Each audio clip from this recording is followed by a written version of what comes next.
समझ नहीं आ रहा अपने सैलरी इंक्रीमेंट का क्या करूं। बेटा इतना क्या सोच रहा है? अपने म्यूचुअल फंड्स के एसआईपी का टॉप अप करा ले। This is the right time. क्या समझ में नहीं आया? बेटा इतना क्या सोच रहा है? अपने म्यूचुअल फंड्स का एसआईपी टॉपअप करा ले। This is the right time. अब समझा।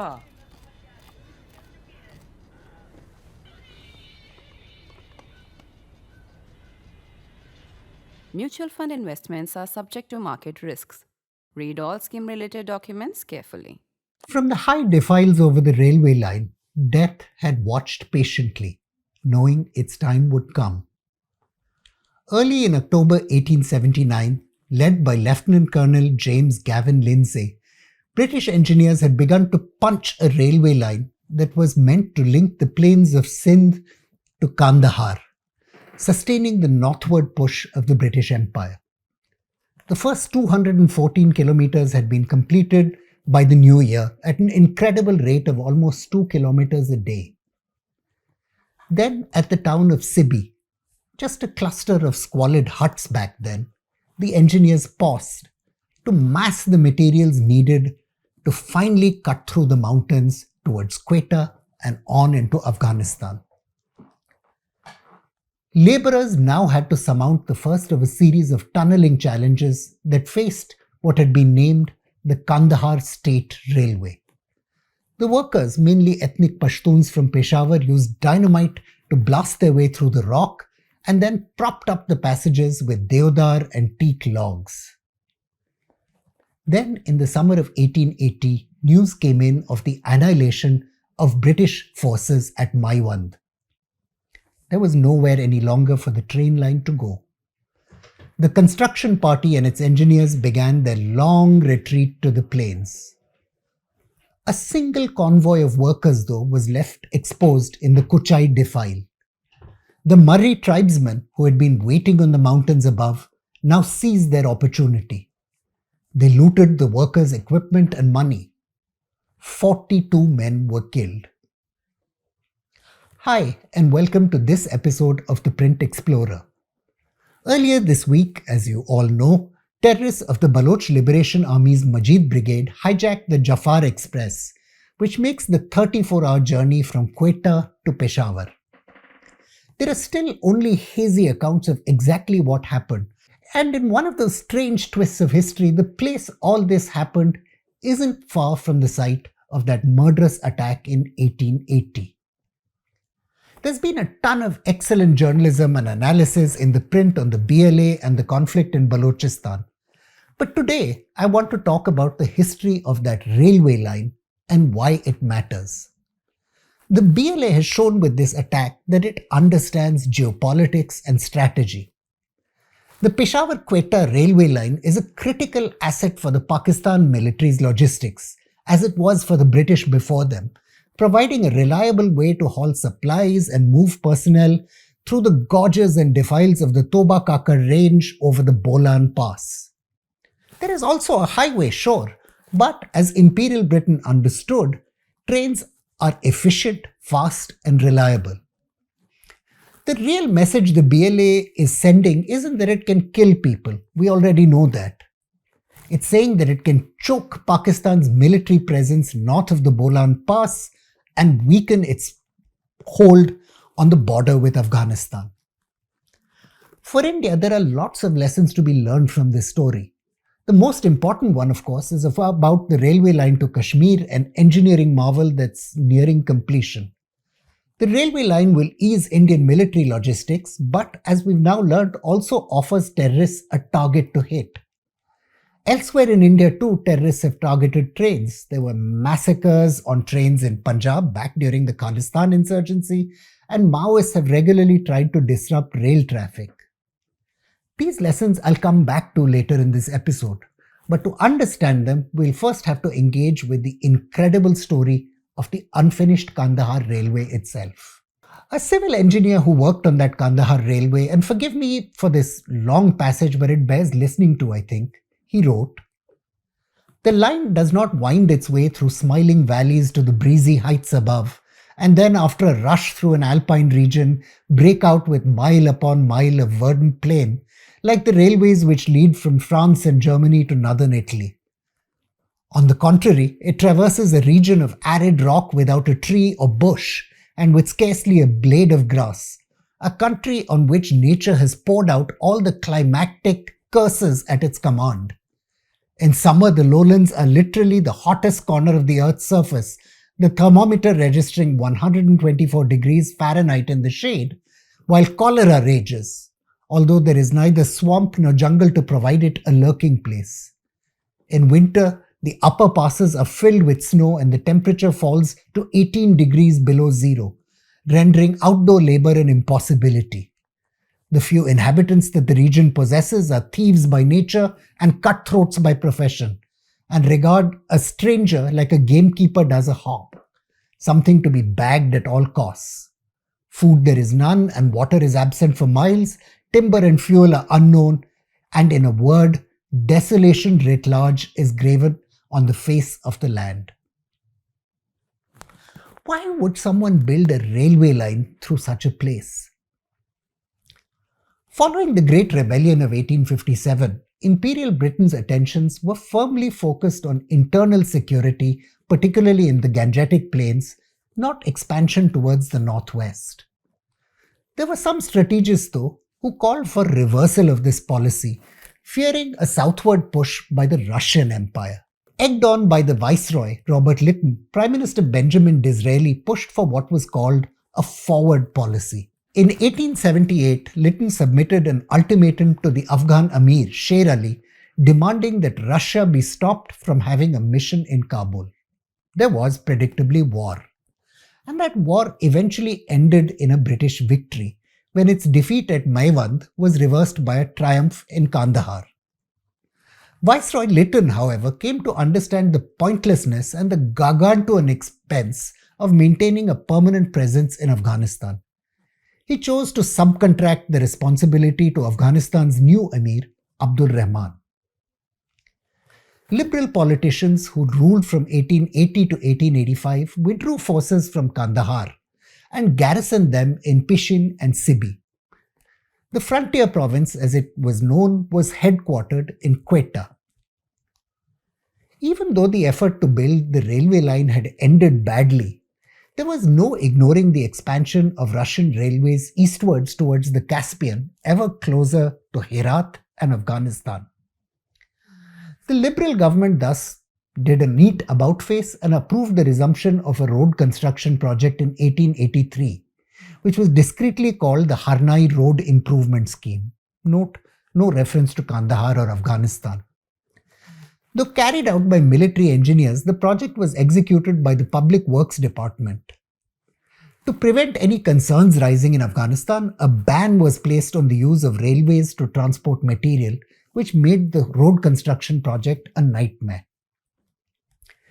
Led by Major General James Brown, the Harnai project was staffed by 3 battalions of pioneers and 5 companies of the Bengal sappers and miners, together with thousands and thousands of Indian workers. One account describes those workers as, I quote, the riffraff and sweepings of other departments, for respectable natives would not go to a place with such an evil reputation, and good reliable men were not likely to be spared by their own masters. The historian Edward Spear's majestic book on the railway line has documented just what was involved. From Sibi, just about 91 meters above sea level, the line had to rise to 1,981 meters high at the Bolan Pass in a mere 193 kilometers. The engineers confronted incredible natural obstacles. The 22.5 kilometer long Nari Gorge, through which the railway line had to cross the Nari River 5 times and pursue a tortuous course around the bends. The Gundan Kinduf defile, requiring the construction of 2 tunnels in treacherous material. The spectacular Chapad Rift, a chasm 4.3 kilometers long, through which the line had to pass by way of 9 tunnels with a collective length of almost 2 kilometers, a viaduct 23 meters high, and 1 large bridge 76 meters above the stream below. and the so-called mud gorge on the summit of the Bolan Pass, a narrow, winding and steeply sloped valley 8 kilometers long with a shale bed consisting mostly of gypsum and clay. This material tended to swell and rise several feet after heavy rain and then subside again when it dried out. Those are challenges even engineers today would dread. In 1880, Russia annexed the Emirate of Merv, and a concerned government in London turned the road project into a railway line again. To speed up construction, the line was laid initially along the bed of the Bolan River, which was subject to periodic flooding. The first 64 kilometers or so were fairly gentle, but then the route moved on to a much steeper incline, precluding the use of broad gauge. Hirok, some 90 kilometers from Rindli and 1,371 meters above sea level, became the changing station, where the narrow gauge line took the railroad over the summit of the Bolan Pass and then back to broad gauge again. Engines, carriages and wagons for this narrow gauge section had to be brought up to the mountains on the backs of elephants. Images of this incredible spectacle were reproduced in newspapers around the world. Thereafter, another changing station enabled the 40 kilometers of remaining route to reach Quetta over the broad gauge on an almost level plain. The entire project had to be rebuilt in 1884, requiring 8 tunnels and 4 crossings of the river up to the Mushkaf Valley and 3 tunnels in the Bolan Valley. Near Kolpur, the engineers had to build 9 bridges over the Bolan River. Even tougher work was required to push the line from Sindh through to Pishin. Fever and scurvy claimed hundreds of lives of workers involved in the tunneling in 1884. Following an outbreak of cholera, Pashtun workers simply deserted the project en masse. To replace them, hundreds of masons and bricklayers had to be recruited from eastern Punjab and Delhi.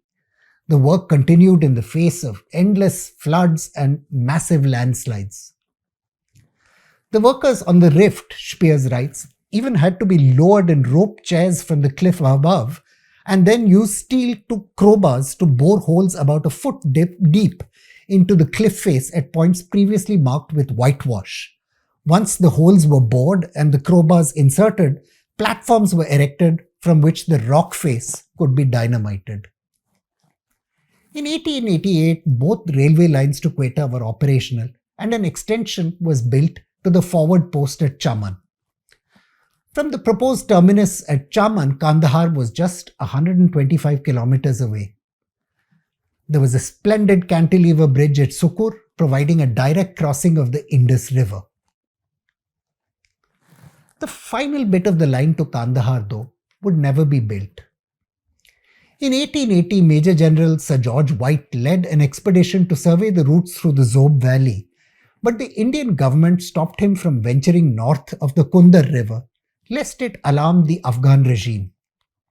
The field force moved in 3 columns through territory that had become prone to tribal disturbances for fear of attacks. The British were learning that this terrain was possible to conquer, but very difficult to subdue. Then in 1893, Amir Abdur Rahman and Sir Mortimer Durrant signed an agreement that established an Indo-Afghan border. The lands of Chitral, Bajor, Buner, Dir, Swat and the Khyber Pass, Kurram and Waziristan now marked the limits of British territory. For much of the 1890s on to the 1930s, the British fought a succession of tribal uprisings. The railway line to Quetta proved critical. The station at Naushera on the line between Peshawar and Rawalpindi became a vital junction and railhead for several expeditions. To give just one example of the size of forces the railway line could sustain, Major General Robert Lowe's Chitral expedition of 1895 needed 28,800 pack animals to sustain itself beyond the railhead at Naushera. The Malakand Field Force of 1897, which involved the services of a certain journalist called Winston Churchill, was also enabled by the railway. Churchill later wrote of travelling by rail for 5 days from Bengaluru in, I quote, the worst of the heat. He observed that large leather-lined Indian railway carriages were deeply shuttered and blinded from the blistering sun and kept cool by a circular wheel of wet straw which turned from time to time. These, he said, adapted the railways well to local conditions. Finally, the railway line from Rawalpindi to Kushalgarh on the banks of the Indus provided invaluable support for the largest operation of this period, the Tira expedition of 1897-98. Writing from the base camp at Kohat, 50 kilometers or so from the railhead, Colonel Henry D. Hutchinson described trains that were delivering 1,500 to 2,000 tons of stores daily for several weeks in advance of the troops going into the unquiet region. We can only imagine what regional geopolitics might have looked like had an independent Pakistan pursued the railway line to Kandahar that Imperial Britain never built. The route would have enmeshed Afghanistan even deeper into Pakistan's economy and likely brought in large waves of economic investment as well as settlers who would have transformed the demographic foundations of Balochistan and Khyber Pakhtunkhwa. The idea of such a railway line has periodically resurfaced. You can find many references from the 1950s on to the 2010s. But Pakistan's failure to confront jihadists in its northwest ensured there were never the enabling circumstances needed for such a mega project. Today, China is pushing for the construction of a railway line from Herat to Kandahar, linking to existing lines that already operate through Turkmenistan, Uzbekistan, and Iran. The new 735-kilometer railway line from Herat to Kandahar is exactly what the British feared the Tsars would push through, threatening their hold on India. Although Pakistan and China are now close allies, the fact is a railway line will significantly diminish Afghanistan's dependence on Islamabad, and how that affects relations between the Islamic Emirate of Afghanistan and Pakistan, which are already fraught today, who knows? And then there's Balochistan itself. 5 insurgencies, political scientist Imtiaz Ali reminds us, have marked the course of the region's troubled history. There were conflicts in 1948 and again in 1950, the first time over the disputed accession of the Khanate of Kalat to Pakistan, and then as a consequence of Balochistan's incorporation into the single province of West Pakistan. The 1960s saw a third wave of insurgent violence, which on one occasion is even alleged to have led Pakistani forces to bomb a rural Eid congregation. A fourth round of insurgency broke out in 1972, just after the Bangladesh Liberation War, and a fifth under General Pervez Musharraf in 2005. The train hijacking, though, demonstrates a point that was never made in any of these earlier insurgencies, that Baloch groups have the capability to choke Pakistani military logistics and make supplying troops north of the Bolan Pass more and more expensive. This is a new and dangerous escalation from the Pakistan Armed Forces point of view. For us in India, the lessons should be obvious.